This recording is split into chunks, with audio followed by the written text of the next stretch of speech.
Hello everyone, welcome back. I hope you're having an absolutely fantastic day. I'm going to devote this video to talk about a topic that's probably the most important topic in politics, or one of the topics that will affect our lives the most of anything else. And it's unfortunate that it's advertising. How to relay and target a message. It's going to make a lot of you uncomfortable because I think a lot of the viewers of this channel are fairly educated and understand politics and understand issues, and that's probably why you're watching videos about politics. But we have to understand that there's 75–80% of the population that is uninformed, uneducated, or simply doesn't care. And what I'm going to discuss in this video is what sways their vote. What gets the message out to sway those detached people that are not involved or care at all about politics. How do you get those people to vote in the way you want them to vote? And we did a perfect experiment on this channel. I did this experiment with you. I didn't know I was doing the experiment at the time, but I did it with you, and I'm going to show you the results in this video. But first, let's just watch what's Marty going to... Okay, we got to stop it here. I think Marty's going to poop. Now, that was good timing. I gave the intro there, and I finished it just as Marty was ready to poop. I'm not allowed to show Marty pooping on YouTube, or the video will get demonetized. Okay, let me get into it here. This video is an educational video, and I urge you to watch the whole thing because although it's frustrating and annoying that this is the case, it is true. In the world of advertising, it's known how just one picture or a few words, how important that is in relaying a message. And advertisers get paid a lot of money to come up with visuals or slogans that work. And nowhere is it more important than in politics these days. This is the way politics works now. And in the video I did yesterday, I talked about some of the most famous 2 or 3 or 4 word slogans that have influenced voters and swayed public sentiment the most. And the one I mentioned was weapons of mass destruction. And some of you corrected me, that's 4 words. I said it was 3 words. I didn't include the word of. But those 4 words repeated on their own were the reason that the United States population supported the war on Iraq. Another example that's probably even more successful than weapons of mass destruction is another 4-word slogan that's also used by the Republican Party in the United States. Do you know what that is? Make America Great Again. It's on hats, it's on t-shirts, it's become a movement. That 4-word slogan is partially responsible for who is in the White House right now. There's been other slogans in Canada, one that was very, very effective, axe the tax. The tax has been axed. There's no rebuttal, there's no argument. An educated person in a debate with someone who's saying we have to axe the tax will find it very difficult to try and defeat that slogan with facts and information. Well, the tax is designed to increase the price of something that we want people to use less, so we're imposing the tax, but because some people will be disproportionately affected by the additional cost, then we have a system of rebates to give the money back disproportionately to people that have lower income, so the people of lower income aren't affected as much, and the higher income people who tend to spend money on toys that use the product that we want to decrease demand for will be affected more. And you've lost the argument already because 80% of the population is just rolling their eyes going, what are they talking about? Just axe the tax. And the Liberals, Mark Carney, knew this, and he had to remove the tax to get elected. If Mark Carney had not removed the tax, the carbon tax, he would not be our prime minister right now. We in Canada right now have our own slogan, elbows up, as a catch-all phrase about boycotting the United States and standing firm, Canadian patriotism against the United States. That's our slogan.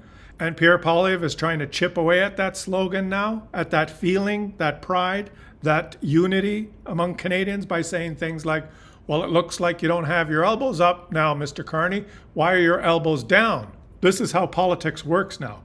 We had another example in the United States where a large number of people wanted to show their opposition to Donald Trump, and they organized the No Kings rally, a 3-word slogan that captures that feeling again, opposition to a dictator, No Kings rally. And the Republicans countered that on Fox News and any right-wing leaning media outlet before that rally. In their media echo chamber, they relabeled that rally as the I Hate America rally. They countered with their own slogan. And these are just some examples now. And unfortunately for all of us, especially you who are watching videos and trying to educate yourself and stay up to speed with the real issues, these slogans are more important and sway the opinion of many, many, many more people than us that are try and keep. I'm not saying that we're more intelligent than everyone else or anything like that. I'm just saying that there's a group of people, us included in that group, because I'm making the video, you're watching the video, you watch political information. People that want to stay informed represent, like I said, a group of, I'm guessing, 15, 20% of the population, but there's 80% of the population that are not interested in staying informed to this level, are not informed on the actual issues, but still have the slogans in their head. So the slogan rules, advertising rules in politics these days. It's unfortunate. And as I mentioned in the beginning of the video here, I did a test. I ran an experiment on you, and I'm going to give you the results of that experiment. And the experiment was, I said, because of Doug Ford's ad that he just released with Gavin Newsom, the governor of California, where it was a cute ad, and it's the Toronto Blue Jays are playing the LA Dodgers. It's customary for the mayors of the cities or the premier of the province and the governor to do this little, like a side bet. If we win, I'll send you this maple syrup. And Gavin said, well, if you win, I'll send you this wine. And then they kind of made little jokes. Gavin Newsom said, maybe you could put this wine on the shelf. And Doug Ford said, well, you'll have to talk to your president about that. But in that ad, Doug Ford said, rather than me saying it, let's hear him say it. If the Blue Jays win, I'll send you some of Ontario's finest maple syrup in a proper tin can, the way it's meant to be enjoyed. The tariff might cost me a few extra bucks at the border these days, but it'll be worth it. And I responded saying, Doug, you idiot, that's not the message that we want to relay. The Americans pay the tax. It's Trump's tariff tax. What a missed opportunity. This was an opportunity for you to enforce a slogan, Trump's tariff tax. A tariff is a tax placed on imports. The importer pays the tax. And it was a perfect opportunity for Doug Ford to reinforce that. But he said, well, it'll cost me a little bit more in tariffs these days. And I said that was a huge missed opportunity.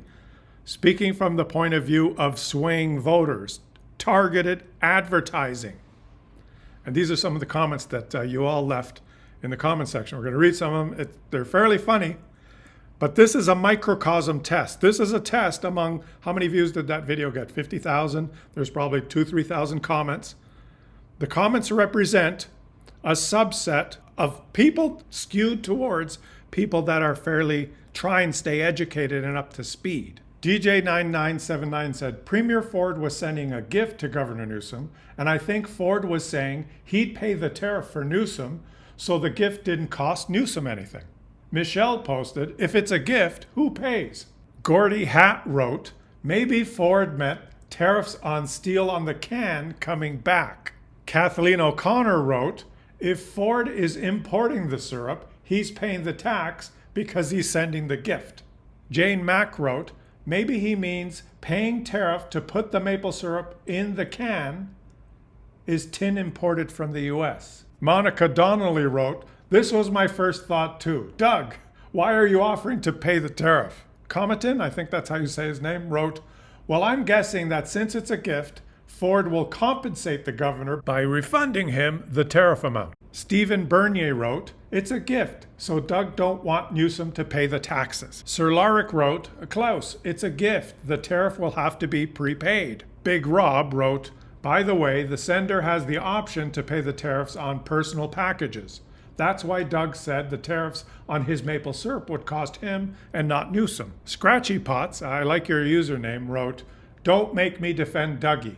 He isn't exporting it for sale. He's sending it prepaid to the recipient. He will have to cover the cost, which is now more expensive." Scratchy Pots, I like that name. And Llama Watcher wrote this comprehensive comment that should educate us all. "If Ford is bringing it across the border himself to give to Newsom, then he pays. If Ford sends via courier as a gift to Newsom, he can choose to have the duties charged back to him since it's a gift. If Newsom picks it up in Canada, then Newsom pays when he goes home." So Ford was obviously not wrong in the context of giving a personal gift to an American. See? Easy. And I'm laughing because I found this very entertaining to read your comments. But this was the top comment that I think captures the most important thing here. Shahira Habib wrote, "Marty is adorable." He is, isn't he? Yes, he's adorable, but sometimes in that Tasmanian devil type way. Okay, so what are the results of this secret test, this survey that I conducted on you? I didn't really know I was doing it, but it worked out that way. This is a perfect example, but first let me say that ad between Gavin Newsom and Doug Ford was just a cute ad. It's the World Series. This is, it's not a big deal. It probably wasn't designed to galvanize the sentiment of the voting population in the United States. It was a little bit of a missed opportunity, but it's no big deal. It'll be viewed and forgotten within a week. The point I'm trying to make is the message, the comment, the words that Doug Ford used in the ad. It's going to cost me a little bit more to get it across the border these days. How he phrased it is an example that advertisers or top strategists would all agree. It's an ineffective message. It will resonate completely differently with everybody. And it's a confusing message, and it's how do you describe it? It's like it doesn't penetrate. It will diffuse into the ether and amount to nothing. Polling before the message and after the message will show no result. In a similar way that, going back to the Republican example, George Bush example, saying Saddam Hussein is an evil man who gasses his own people. Republican lawmakers, Republican representatives could go on Fox News and on the media and say that 500 times, and then they'll look at their polling numbers before and after and see that there's no change in public sentiment. That message is ineffective. It's true, but it's ineffective. It doesn't move the needle as far as affecting public opinion. It was a lie. This is what's so disgusting about this whole thing. It was a lie, but it worked. The truth did not work, okay? So now let's get back to this message. I'm using the example of Doug Ford's ad here, but I'm not saying this is Doug Ford's fault. This is not Canada's fight or Doug Ford's fight. That's not what I'm trying to say. I'm trying to, like I said, this is a bit of an educational video of how advertising in politics works now.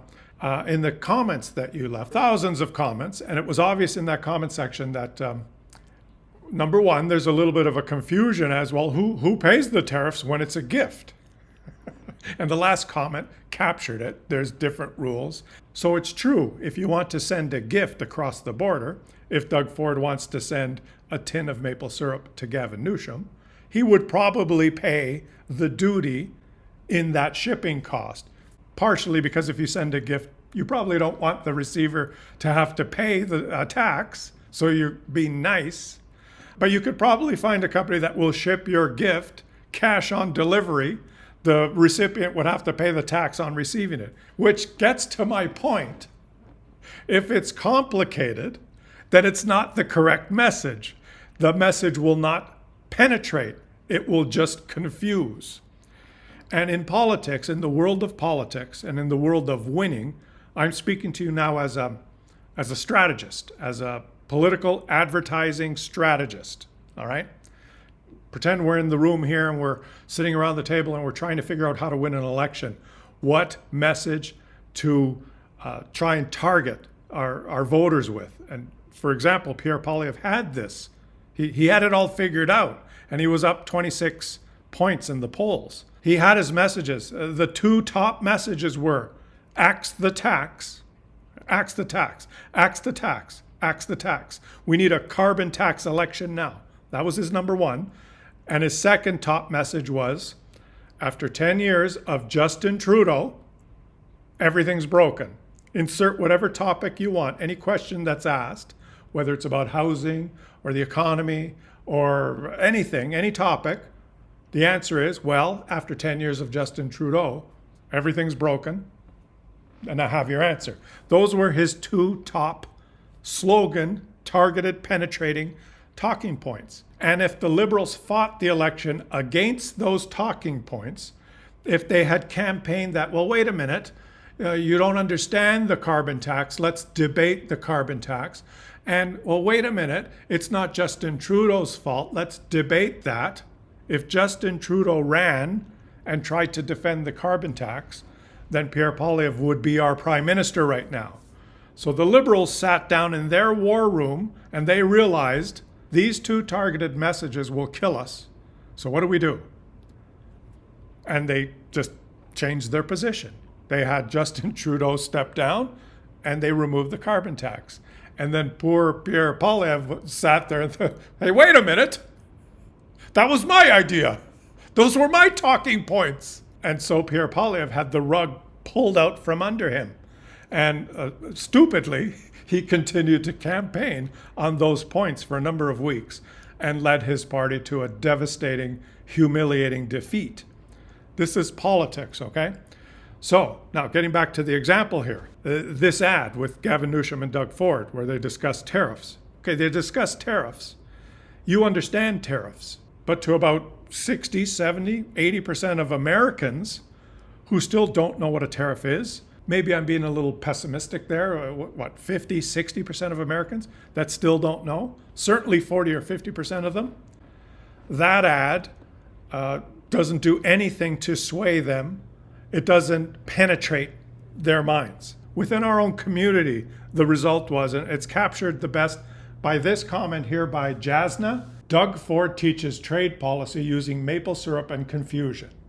That summarizes it. And again, Doug, I give you a pass on this one. It's not your job to educate Americans. My point is, as Jasna mentioned in their comment, it's too confusing. It's not targeted enough. And this is how the Democrats, the Democratic Party, is dropping the ball in the United States. They're all over the place. They have no idea what they're doing. They don't have a focused ad, a focused slogan, a focused strategy against Donald Trump. They have no idea what they're doing. They will actually debate Republicans on utterly, totally losing issues, like the most famous being when Donald Trump said, they're eating the cats, they're eating the dogs, they're eating the pets of the people who live there, which most educated people would realize, what a buffoon, what an idiot. That's simply not true. What a stupid thing to say. But in the world of politics and advertising, that was the most genius thing to say, because it just shifted the narrative to the border and illegal migrants. And they then engaged the Democratic Party in a debate about, well, what do we do about the illegal migrants and the border and stopping criminals from coming in? And the Republicans were able to fight on their turf on an issue that they could spin, not with facts, a lot of it with lies, and engage Democrats in that discussion, forcing them to defend their border policy and forcing them to defend the fact that there are people in the United States that are undocumented, a losing issue. Do you see what I'm saying? The Democratic Party took the bait. It would have been like the Liberals taking the bait from Pierre Poilievre when he said, axe the tax, we need to axe the tax. If the Liberals took the bait and started trying to defend the tax, they would have lost. You have to have your own message that penetrates and targets. And for the Democratic Party, that message is Trump's tariff tax. Trump's tariff tax. Trump's tariff tax in every conversation. Not change the words slightly in different circumstances. Oh, when you send a gift, it's not Trump's tariff tax. The person that sends the gift might want to pay the tariff if he wants to be a nice person. No, forget all about that. It's not about the truth or facts. For the Democrat Party in the United States, no. There should be no discussion, no talking about it, no exceptions. It should just be 3 words: Trump's tariff tax. This is our talking point. And the only way a talking point works is if it's repeated over and over and over and over and over again, millions of times on social media, on every echo chamber, so that it permeates into the psyche of the whole population. Just like Pierre Poilievre did in Canada with the Axe the Tax. It took him about 2 years to do that. And everyone in Canada, whether you were NDP follower, Liberal, Green, or Conservative, everyone knew the Axe the Tax slogan. And the Liberals had to counter that, and they did. The Liberals had the most brilliant counter to a target-focused slogan that was working in political history. One of the greatest turnarounds in an election ever in the world, it's been said. From 26 points up, the Conservatives lost because the Liberals countered it perfectly. They just eliminated the 2 talking points that the Conservatives had. This is strategy now, okay? After the strategy's done and after your party wins, then you move on with business. We are so fortunate that we elected an intelligent, informed economist, former governor of the Bank of Canada, governor of the Bank of England, who understands the economy, a good statesman, a good speaker, a man with strategy and skills. We are so fortunate that is the case. And the price that was paid by the Liberal Party in order to do that was to eliminate the 2 targeted talking points, the 2 targeted things that the Conservatives would have won. But as far as the Democrats in the United States, I'm worried that they're going to fall into this trap, just as the example that I'm using in this video, the words that Doug Ford gave in his little ad there, that their message is not focused. They're the party that considers themselves, I think, more intelligent than the Republicans, and they want to actually debate the issues and win on the strength of their policies and their ideas. And that's actually probably something that's hurting them among a big section of the U.S. Voting population. And I'm worried that they're going to drop the ball and they're going to lose again. Despite Donald Trump's low numbers right now, and despite the 7 million people that showed up for the No Kings rally, 7 million people showed up, but you need about 80 million votes to win an election in the United States. Why weren't there 40 or 50 million people that showed up? Why were there only 7 million? When it comes down to the 2, 3, 4 months before the 2028 election, the Republican Party will not be campaigning on issues. They will not be campaigning on Donald Trump's track record, on the price of health care, on any of the issues that Americans are living through. They won't be campaigning on those issues. They'll have a targeted, focused, slogan-backed message that they will be pumping through the media and getting into the minds of all Americans. We don't know what that is now. It may be that illegal migrants are still in the country killing everyone and stealing everyone's jobs. It may be that they're eating the cats and the dogs, or it may be that they've all signed up and are now Antifa-backed terrorists. We don't know what they'll be campaigning on, but they'll come up with some nefarious strategy.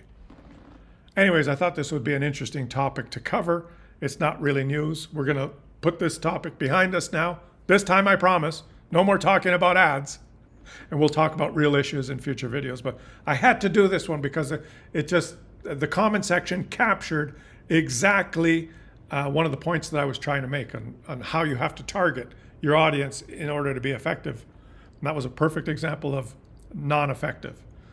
Leave some comments. Let me know what all of you think. Subscribe to the channel if you're enjoying my content, or if you want to support my work on a monthly basis, consider becoming a member by clicking the join button. Have a fantastic rest of your day, everyone, and I'll catch you all on the next one.